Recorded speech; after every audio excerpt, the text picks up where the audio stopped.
Good morning students, welcome back to the studies. Today I am going to start class 10 subject history chapter 2 nationalism in India. Let's start question answers. Question number 1, what was Rowlatt Act? Rowlatt Act क्या था? Answer देखिए, Rowlatt Act gave the government enormous powers to suppress political activities and allow detention of political prisoners without trial for 2 years. Rowlatt Act जो है सरकार को एक तरह की शक्ति प्रोवाइड करी गई थी इसके द्वारा, जिससे वो किसी भी पॉलिटिकल जो एक्टिविटीज़ होती थी, राजनीतिक कोई भी गतिविधियों को वो रोक सकते थे, दबा सकते थे और लोगों को पकड़ के जेल में वो डाल सकते थे 2 साल के लिए। ऐसा उन्होंने एक एक्ट पास किया था। Now come to the question number 2, why was the Rowlatt Act imposed? Rowlatt Act क्यों लगाया गया था? आंसर देखिए, The imposing of this act authorized the government to imprison any person without trial and conviction in court of law. तो यही हमने पहले question में पढ़ा है कि रॉलेट एक्ट जो है वो क्या प्रोवाइड करता था गवर्नमेंट को, तो इसलिए उसको कानून को लागू किया गया था ताकि वो किसी भी पॉलिटिकल एक्टिविटी को रोक सके, दबा सके और किसी भी व्यक्ति को बिना किसी क्राइम के पकड़ के 2 साल तक वो लोग जेल में डाल सकते थे। Question number 3, who composed Vande Mataram? Vande Mataram जो है किसने लिखा था? आंसर है Bankim Chandra Chattopadhyay. Question number 4, in which session of the Indian National Congress was the demand for Purna Swaraj formalised? भारतीय जो कांग्रेस पार्टी थी उसके कौन से सेशन में, कौन से ईयर में जो पूर्ण स्वराज की जो डिमांड थी वो फॉर्मलाइज्ड मतलब पक्के तौर पर उसको अप्लाई कर दिया गया था? आंसर है लाहौर सेशन दिसंबर 1929 में। Question number 5, who created the first image of Bharat माता? भारत माता की सबसे पहली जो तस्वीर जो बनाई गई थी वो किसके द्वारा बनाई गई थी? आंसर है अवनींद्रनाथ टैगोर के द्वारा। Question number 6, why was the Khilafat movement started? Khilafat movement क्यों शुरू की गई थी? आंसर देखिए, Khilafat movement was started by Mahatma Gandhi and Ali brothers, Mohammad Ali and Shaukat Ali in response to the harsh treatment given to the caliph of Ottoman empire. Khilafat movement जो है महात्मा गांधी और 2 अली बंधु थे, 2 भाई थे, मोहम्मद अली और शौकत अली, उनके द्वारा शुरू की गई थी। किस चीज़ की वजह से उन्होंने शुरू किया गया था? क्योंकि जो ऑटोमन एम्पायर है उसका शासन जो है ख़त्म हो चुका था और जिसकी वजह से उनके ऊपर जो है बहुत बुरे तरीके से उनको ट्रीट किया जाता था, तो उसके अपोज में उन लोगों ने खिलाफत मूवमेंट को शुरू किया था। Question number 7, what combination of colors was their Swaraj flag design by Gandhi ji in 1921? 1921 में जो गांधी जी ने जो फ्लैग बनाया था, स्वराज फ्लैग जो नाम दिया गया था, उसमें कौन कौन से कलर्स का यूज़ किया गया था? आंसर है red, green and white. Now come to the question number 8, What was the main reason to withdraw the non-cooperation movement?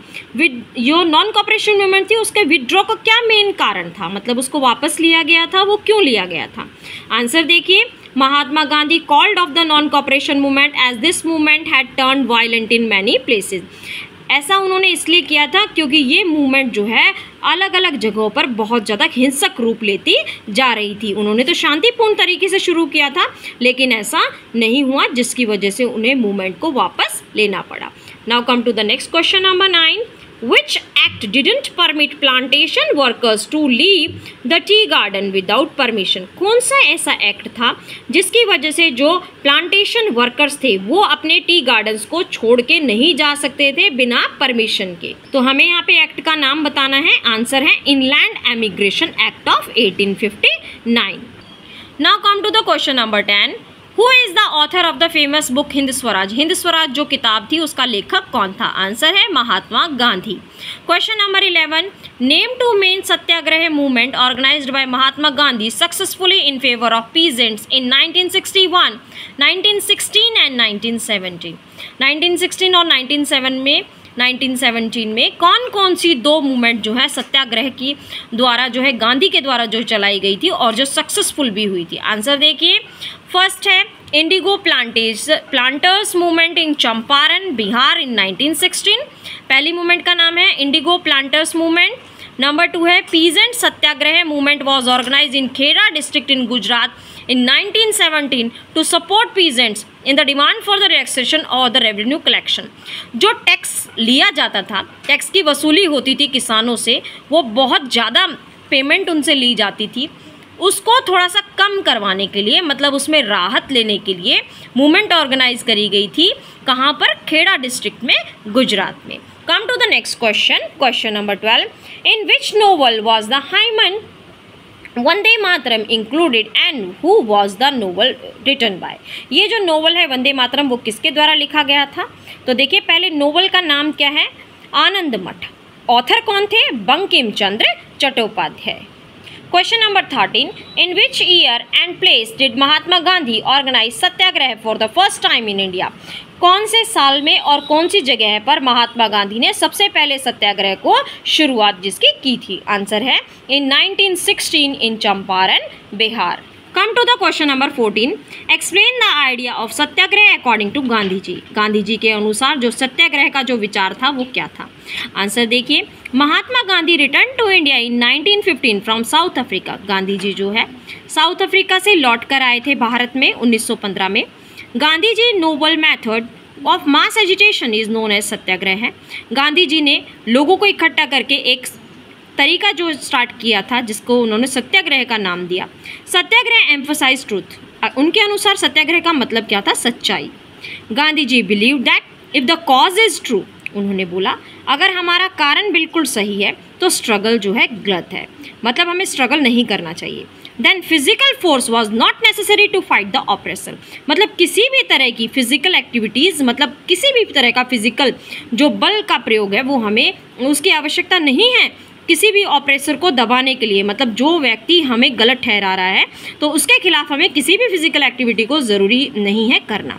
Had to persuaded to see the truth, truth was bound to the ultimately triumph. Gandhi ji believe that the dharma of non violence could unite all Indians. Gandhi ji ऐसा सोचते थे कि जो अहिंसा का हम use करके और हम सभी भारतीयों को एकजुट कर सकते थे, मतलब कि यूनिटी देश में हम ला सकते थे। Come to the question number 15. Explain the effect of worldwide economic depression on India towards late 1920s. 1920s के आसपास जो भारत ने इकोनॉमिक अर्थव्यवस्था का जो मतलब नुकसान जो सहा था भारत में, उसे हमें यहाँ पे एक्सप्लेन करना है, उसका क्या क्या हमारे ऊपर प्रभाव पड़ा। आंसर देखिए, इन द 19th सेंचुरी, 19वीं शताब्दी में colonial India has become an exporter of agricultural goods and N importer of manufacturers. The world wide economic depression immediately affected Indian trade. तो जब ये प्रॉब्लम आई थी तो इसकी वजह से क्या हुआ था, जो भारतीय व्यापार है उसने काफ़ी नुकसान झेला था। India's exports and imports nearly halved between 1928 and 1934। India का जो बिजनेस था एक्सपोर्ट का और इम्पोर्ट का वो लगभग कम से कम आधा हो गया था 1928 और 1934 के बीच में। As Indian international prices crashed, prices in India also plunged. सारे जो दाम हैं हर एक चीज़ के वो गिर चुके थे। Peasants producing for the world market was worst hit through agriculture prices fail. देखो जो किसान थे जो भी वो प्रोड्यूस करते थे उनको उसकी कीमत जो है प्रॉपर तरीके से नहीं मिलती थी। अब क्योंकि किसानों को प्रॉपर जो है पैसा नहीं मिल रहा था जो भी वो लोग उगा रहे थे और बेच रहे थे, और साथ में जो कॉलोनियल गवर्नमेंट थी उन्होंने मना कर दिया कि वो किसी तरह की रियायत नहीं देंगे रेवेन्यू में। Peasants' indebtedness increased, for example, jute producers of Bengal. In this depression years, India became an exporter of precious metals, notably gold. Question number 16. Explain any 3 facts of about the new economic situation created in India by the First World War. पहले विश्व युद्ध के दौरान जो है कौन कौन सी नई इकोनॉमिक सिचुएशन जो है भारत के सामने आ खड़ी हुई थी, हमें उनको एक्सप्लेन करना है। 3 सच्चाइयाँ हमें यहाँ पे बतानी है। आंसर देखिए, the first world war created a dramatically new economic situation in India. Number 1, Manchester imports into India declined as the British mills were busy with war production to meet the demands of the army, having the way for the Indian mills to supply for the huge home market. Number 2, as the war prolonged, Indian factories were called upon to supply war needs. As a result, new factories were set up, new workers were employed, and everyone was made to work longer hours. Number 3, cotton production collapsed and export of cotton cloth from Britain fell dramatically after the war as it was unable to modernize and compete with US, Germany.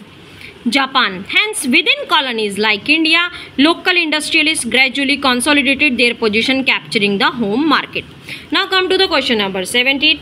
How did the plantation workers understand the idea of Swaraj? Explain. जो plantation workers थे वो किस तरीके से स्वराज के जो idea था उसको समझ पाए, हमें वो एक्सप्लेन करना है.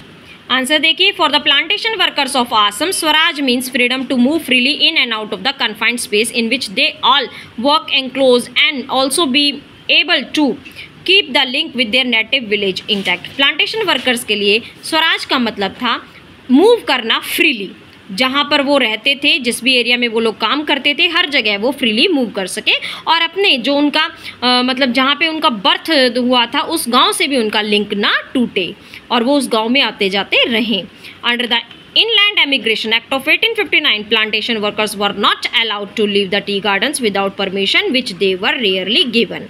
लेकिन जो एक्ट था इनलैंड एमिग्रेशन एक्ट, उसके अंतर्गत क्या लिखा हुआ था कि प्लांटेशन वर्कर्स जो है उनको परमिशन नहीं है टी गार्डन्स को छोड़कर जाने की बिना परमिशन लिए. When they heard of the non-cooperation movement, thousands of workers defied authorities, left the plantations and headed home.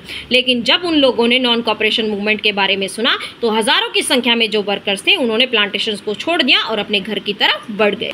Now come to the question number 18. Explain any 3 problems faced by the peasants of Awadh. Awadh के जो किसान थे उनको 3 problems जो भी face करनी पड़ी थी उन्हें हमें यहाँ एक्सप्लेन करना है. आंसर देखिए. 3 problems faced by the peasants of Awadh were. Number 1, taluqdars and landlords demanded exorbitantly high rents and variety of other taxes from the peasant. तो तालुकदार थे और जो जमींदार थे उन लोगों ने क्या किया, ज़्यादा किराया और ज़्यादा टैक्स में वसूली स्टार्ट कर दी किसानों से. Number 2, peasants had to do beggar and work at the landlord's farms without any payment. और जो किसान थे उन लोगों को जमींदार की खेतों पर काम करना पड़ता था और लेकिन उनको कोई पेमेंट वहाँ पर रिसीव नहीं होती थी, उनको कोई पेमेंट नहीं दी जाती थी.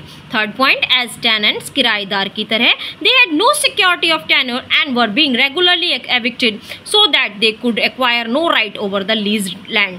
उनको जो किराए के ऊपर जो जगह उनको दी जाती थी उसके ऊपर भी उनका कोई सिक्योरिटी उनको किसी तरह की जो है नहीं दी जाती थी. तो ये 3 समस्याएं थी जो कि पीजेंट्स अवध के जो किसान थे उनको समस्याएं का जो सामना करना पड़ा.